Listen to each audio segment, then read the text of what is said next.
The conference room is very still. I can't hear the air conditioning. I can hear the pen tapping against the mahogany table. I can hear my mother's breathing change, that small, audible catch, like something inside her has just lost its footing. The lawyer, a man named Gerald Whitmore, does not look up immediately. He is reading. He has been reading the same page for nearly 30 seconds, and no one in the room says anything, because something in his posture has made us all understand that speaking right now would be a mistake. When he finally looks up, he does not look at my mother. He does not look at my father. He looks directly at me, a 26-year-old in a borrowed blazer, and he says, quietly, "Your grandfather left instructions about this moment." My grandfather's name was Rear Admiral Thomas Elliott Crane. I did not know that for most of my life. What I knew was this. There was a man who lived alone in a large house on the Virginia coast, who called me on my birthday every year without exception, who smelled of cedar and engine oil when I hugged him, and who my mother referred to, consistently, as your father's eccentric father. She said it the way people say eccentric when they mean inconvenient. She said it the way people say quiet when they mean irrelevant. My father, Douglas Crane, was a real estate developer in Charlotte. Successful, by most measures. 3 cars. A house in a gated community. A way of entering a room that suggested he had already decided he was the most important person in it. He and his father did not talk often. When they did, the conversations were brief and conducted with a specific tension of 2 people who have decided, long ago, that love alone is not enough to close the distance between them. I spent 2 weeks every summer at my grandfather's house from ages 7 to 16. My parents framed these visits as a kind of charitable obligation, giving the old man some company. I understood, even as a child, that they also served as a convenient gap in my parents' summer schedule. But I did not mind. I loved those 2 weeks with a specificity I have never been able to fully explain. My grandfather, Thomas, he asked me to call him Thomas, never Grandpa, never anything diminutive, had a way of being present in a room that felt different from every other adult I knew. He did not perform for me. He did not simplify himself. He answered my questions with complete answers, even when I was 8 and could only half understand them. He had a study on the 2nd floor. 3 walls of books, 1 wall of windows facing the water.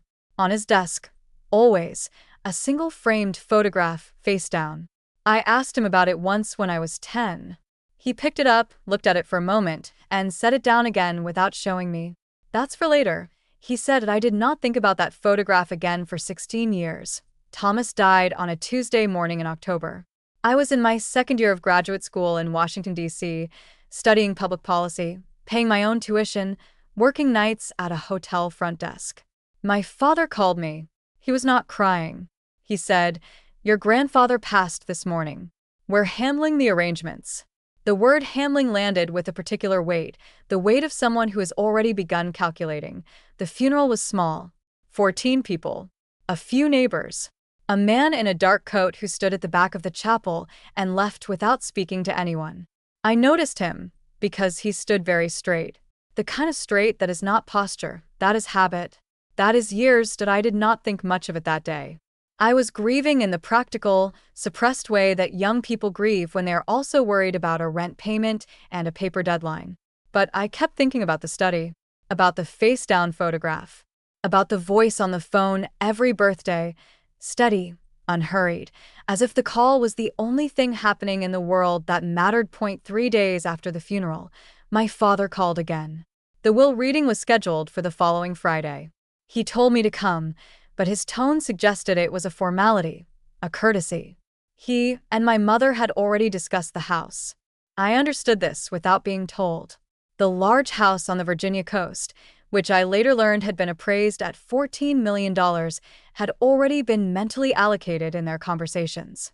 I could hear the edges of that allocation in how my father said, "It'll be a quick process." The physical object that changed everything was not in the will itself. It was in a manila envelope that arrived at my graduate school apartment the morning before the reading. No return address. Inside, a single key on a plain metal ring, and a note card in my grandfather's handwriting. I recognized it immediately, the slightly right-leaning letters, the careful spacing, that said only, Second drawer. Left side. Wait until after. I put the key in my jacket pocket. I did not tell my parents. The law offices of Whitmore and Associates were in Alexandria, Virginia. Gerald Whitmore, senior partner and estate attorney, had represented my grandfather for 22 years, a fact he mentioned with the quiet authority of someone who knows exactly how much that span of time means. He was in his late 60s, gray at the temples, the kind of careful that feels earned. He shook my hand and held it a half-second longer than necessary, and I thought, at the time, that it was simply the manner of an older M.A.N.M.Y. parents arrived together, already talking. My mother, Patricia Crane, had dressed for an occasion. My father had a legal pad. They had driven from Charlotte that morning, and the drive had clearly been a planning session. There was a settled quality to their shared posture, the ease of people who believe the outcome has already been decided. The will was read in standard sequence. The house and primary assets were bequeathed to Douglas Crane. My mother did not smile, but her shoulders dropped slightly, releasing a tension she had been holding. My father made a note on his legal pad, then Gerald Whitmore said, "There is a second document." The room shifted. Not dramatically. Just the air changed. Admiral Crane prepared a supplemental letter of instruction to be read immediately following the primary will. This is standard practice in estates of this particular classification. My father said, "Classification?" Gerald looked up. "I'll explain." That was the moment the pen began tapping against the table. That was when the air conditioning became audible. That was when my mother's breathing changed. Gerald read for approximately 40 seconds, without speaking aloud. Then, he set the document down, looked at me, and said what he said about instructions.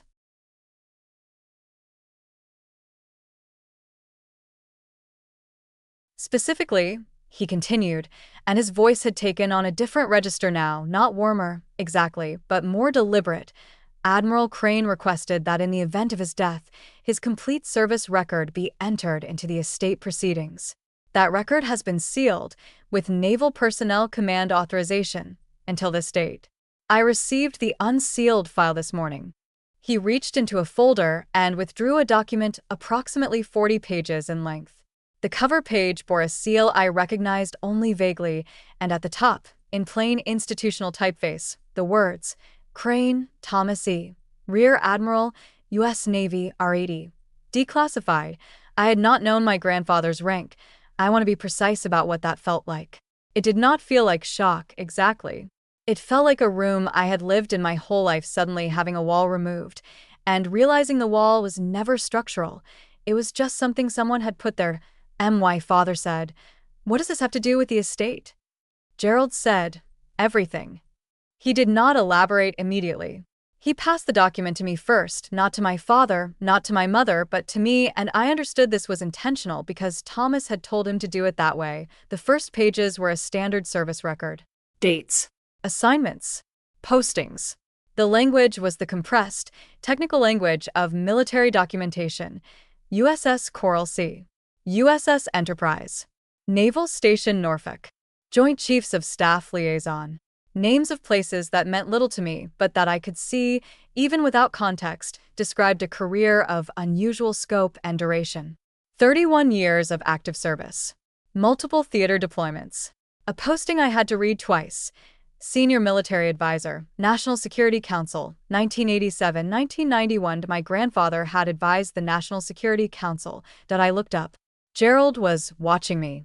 "There's more," he said. That on page 11, the language changed. The font changed, actually. The document shifted from standard military formatting to something that bore the marks of having been redacted and re-released. Black bars had been removed, replaced with restored text in a slightly different weight. Gerald explained this without being asked. The redacted sections were related to a classified operation. The declassification was completed 6 weeks ago, at Admiral Crane's request, filed 18 months before his death while he was still of full legal capacity. My grandfather had spent the last 18 months of his life arranging this moment, and on page 14, I found the first photograph. It was embedded in the document, a formal military photograph, dated 1989. My grandfather in full dress uniform. Next to him, shaking his hand, A man I recognized because his face had been on currency and on the wall of every government building I had ever entered. I did not say the name aloud. Neither did anyone else. My father had gone very quiet. The handshake photograph was not the most significant item on that page. In the caption below it, 3 sentences: Rear Admiral Crane's Tactical Assessment Framework, developed during his NSC tenure, was formally adopted as the basis for the Navy's revised Maritime Threat Response Protocol in 1991. The framework remains classified under designation 7 Delta. Its existence is acknowledged here by declassification order upon Admiral Crane's death. My grandfather had written doctrine that was still in use. Still classified. Still unnamed. Except here in this room, on this page, in this moment that I said nothing. There was nothing to say yet.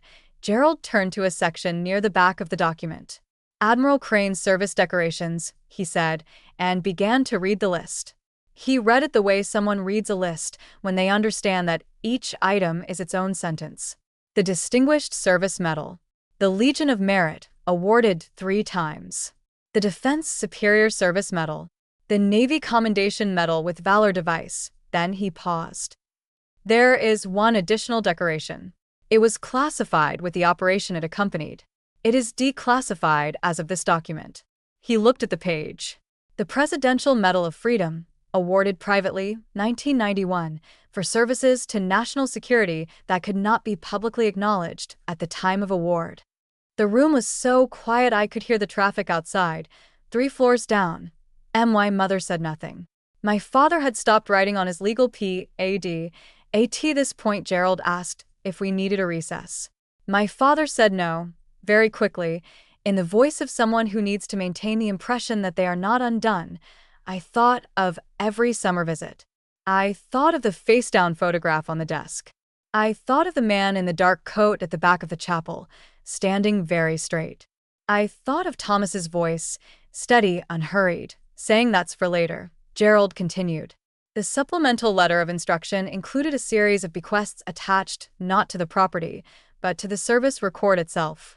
My grandfather had established, 14 years prior, a separate private trust, distinct from the primary estate, funded through the sale of a patent he held on a navigational instrument he had developed during his service years. I did not know about the patent. I did not know about the trust. The trust held, at the time of his death, approximately $3.2 million, Gerald said. The trust is not bequeathed to the primary estate. It has a designated sole beneficiary, identified by Admiral Crane 18 months ago during the same legal session in which he requested the declassification. He looked at me. That beneficiary is you. My mother turned to look at me. It was the first time in my memory that she had looked at me with something that was not management. My father said, there must be some basis for contest. Gerald set the document down with the specific deliberateness of a man who has been asked this question before and has prepared for it thoroughly. Admiral Crane anticipated that response, he said, which is why he included a recorded statement. He pressed play on a device on the table, and my grandfather's voice filled the room. The recording was 4 minutes and 30 seconds long. I have listened to it many times since. I know it now the way you know a piece of music you love. Not just the words, but the breath between the words, the slight pause before certain phrases. He began by saying my name. Just my name, Marcus. The way he always said it, no diminutive, no endearment, just the name itself, given its full weight, he said. If you're hearing this, then Gerald has done his job, and the record has been read, and you know now some of what I carried. I want you to understand why you didn't know sooner. Not because I was ashamed of it. I was never ashamed of it. But because I learned, early in my career, that the value of a thing is not diminished by being kept quiet. Some things are meant to be worked for rather than announced. He paused. You could hear him breathe.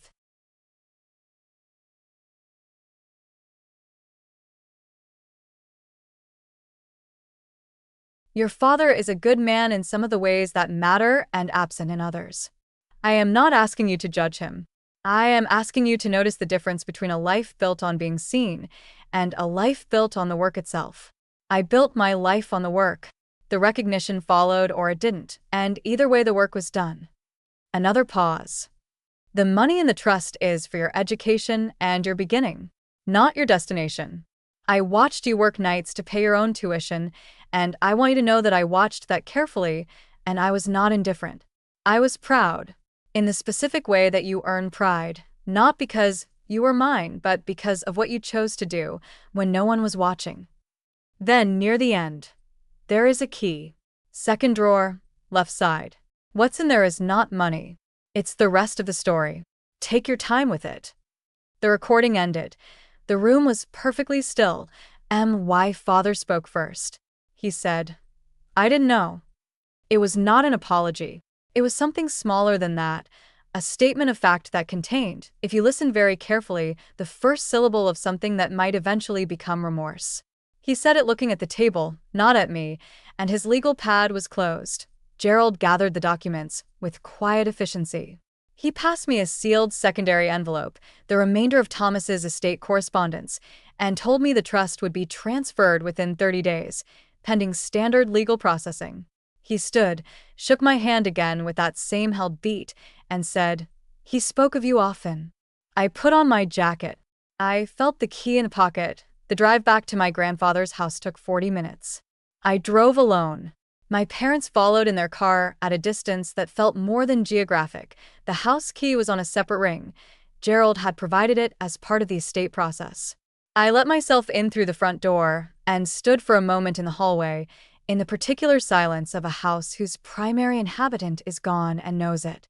The light came through the tall windows at the angle I remembered from summers. Cedar and something like ocean. I went upstairs to the study. The books were undisturbed. The window faced the water. On the desk, the framed photograph was still face down.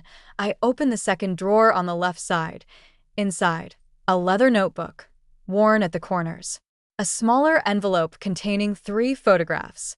And beneath those, a folded letter in Thomas's handwriting, addressed to me by name. I sat down at his desk, in his chair, which was heavier and more comfortable than it looked, and I opened the letter first. He had written, in the careful right-leaning hand I recognized from the note card, "Marcus, you were the one who always asked the real questions. This notebook is not my service record. It is my private account. It is the version of the story that no declassification document will ever contain. I leave it to you, because you are the one who deserved the unabridged version. Read it when you're ready. There is no rush." I waited long enough to give it to you properly. I turned the framed photograph over. It was Thomas. Younger, in his 40s, I estimated. In uniform, seated at a table. Across from him, leaning forward in conversation, was a figure whose identity I confirmed only when I looked at the back of the frame, where Thomas had written a date and 2 words. The work. He had never shown it to me when I asked as a child. He had kept it face down for 20 years, waiting for the right moment to give me the whole story, not just the visible surface of it. I sat at his desk for a long time. Outside, the water moved. The light changed. Below, I heard my parents' car pull into the driveway, heard their doors close, heard their footsteps on the front walk, and then stop. They did not knock. They simply stood there, and after a long moment, I heard them speak to each other in low voices, and then the sound of my father sitting down on the front steps. I did not go down immediately. I let them wait. Not as punishment. As fact. When I came downstairs 40 minutes later, my father was still on the steps. My mother was standing near the garden, looking at the rose bushes my grandfather had maintained with an attention she had never acknowledged when he was alive. She was touching one of the branches, not picking it, just touching it, the way you touch something when you are trying to understand what you missed. And I sat next to my father. He said, "I didn't know who he was." I said, "You knew who he was. You just didn't value what you knew." He was quiet for a long time. The kind of quiet that is not comfortable. The kind that means something is being worked on slowly with difficulty, the way a knot loosens, not all at once, but fiber by fiber. He said, "The patent, the advisory work, all of it." He never mentioned any of it. "He wasn't performing for you," I said. "He wasn't performing for anyone." My father nodded, very slowly. He picked up a small stone from the garden path and turned it over in his hand, the way people handle objects when they need to do something with the restlessness of feeling. He did not apologize. I did not expect him to. Not then. Not fully, but before they left, he did one thing I had never seen him do. He walked back to the front door of the house and stood facing it for a moment. And then he placed his hand flat against the door, briefly. Not a knock, not a gesture for anyone watching, just a quiet, private contact, and then removed it and walked to the CARD. My mother, as she passed me, said, "He was very proud of you." I realize now I didn't understand what that meant, coming from him. She did not wait for me to respond. She walked to the car. I watched them drive away. I went back inside. I locked the door. I went upstairs and opened the notebook. There is a particular kind of strength that has no interest in being witnessed, and I have been trying to find the right words for it since that afternoon in the study, and I keep arriving at the same place. It is not stoicism, exactly, because stoicism can still be a performance, a display of not displaying. What my grandfather had was something different. It was the freedom that comes from having decided fully and finally that the work is the point, that the record, the real record, the one no one else holds, lives in what you actually did, not in whether anyone clapped. He spent 31 years in service to a country that asked him, in certain seasons, to do it without acknowledgement. He was decorated privately. His doctrine was classified. His advisory work was buried under layers of governmental discretion. He came home to a house on the Virginia coast, and he maintained his rose bushes, and he called his grandson every birthday, and he kept a notebook that was, as I now know from reading it, one of the most precise and honest accounts of institutional life and moral navigating I have ever encountered. He never asked to be remembered. And yet here we are. I think about what my father missed. Not the money, not the house. I mean what he missed in the 20 years of brief phone calls and managed distance. He missed a man who had looked at the full scope of power and politics and institutional machinery and had found, inside all of it, a way to remain himself. That is not a small thing. That is, I would argue, the hardest thing that we live in a time that rewards announcement, that equates volume with value, that reads silence as either weakness or guilt. We scroll past the quiet people. We do not ask the follow-up question. We do not sit in the study long enough to be trusted with the face-down photograph. My grandfather understood something about legacy that I am only beginning to understand. It is not built in the moments when people are watching.